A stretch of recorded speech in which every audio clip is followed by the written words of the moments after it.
અરે યશોદા, ફલદાનની તૈયારી તો અમે પહેલાથી જ કરીને રાખી છે. માજીએ ફલદાનીની તૈયારી પણ કરી લીધી અને આપણને કહ્યું પણ નહીં. ના, ઓછામાં ઓછું તમને તો કહેવું જ જોઈએ ને મમ્મીજી.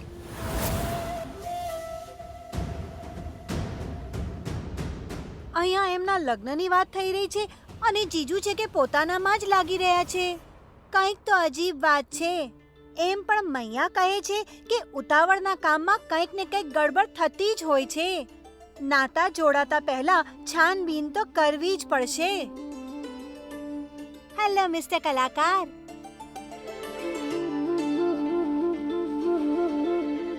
અરે છોટુ, આજ પહેલા તો ગામમાં ક્યારેય તને જોયો નથી. કેટલો ક્યુટ છે તું. હતો જ નહીં તો કેવી રીતે જોશો? હું તમને જ મળવા આવ્યો છું. બહુ બધી વાતો કરવી છે. અચ્છા, તો પછી કરો.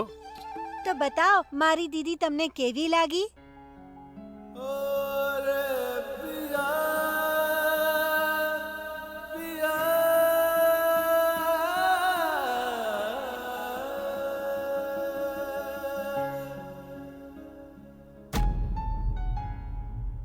આ દરવાજો કેવી રીતે તૂટ્યો જીજુ? અરે વાતો આ તો પછી કરી લેજો. હવે ફલદાનની રસમ થવાની છે ને. જાઓ કરાવી રસમ. પણ મોટી માલકીન, આ ફલદાનની રસમમાં તો કાર્તિક બાબુનું હોવું પણ તો જરૂરી છે ને. અરે આવી રીતના શું આવશે એ રસમ માટે આવા ખરાબ થયેલા કપડામાં? અરે ફોટો સારો નહીં આવે. અમે તૈયાર કરીને લાવીએ છીએ ને. બરાબર? ઠીક અરે જ જા છે ને તું જા. યશોદા, એ આવી જશે પછીથી. ચાલો આવો આવો.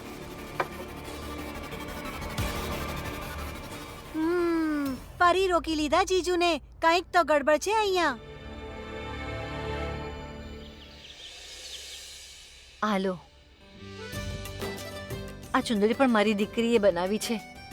છઠ્ઠી મૈયાની કૃપાથી બહુ જ ગુણી છે. અરે લો, આ એને પહેરાવો.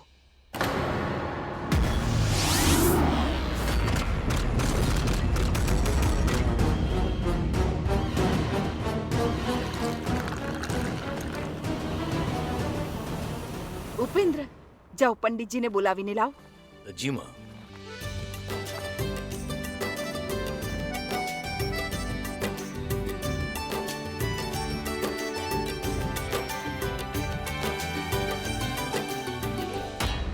છઠ્ઠી મૈયાની દીકરી સાથે સંબંધ જોડવા માંગો છો?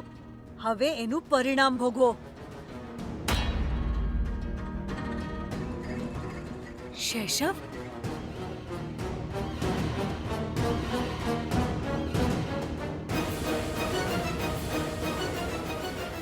શૈશવ, આ તો અમને જોઈ લેશે. આનાથી બચીને રહેવું પડશે. આહા, તારી દવા હું હમણાં લઈને આવું છું. તું ક્યાંય નહીં જતો અહીંયાથી. હા.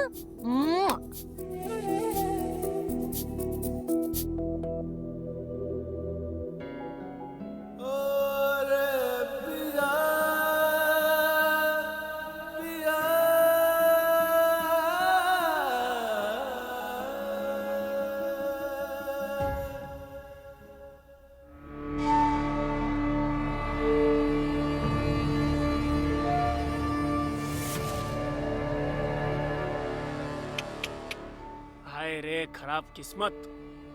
આ શ્રાપે પહેલેથી જ જિંદગી ખરાબ કરી રાખી છે. ઉપરથી ઘરવાળાઓએ એક અનાથ છોકરી સાથે સંબંધ કરીને પોતાની બળા તાળી દીધી. ભગવાન બચાવે.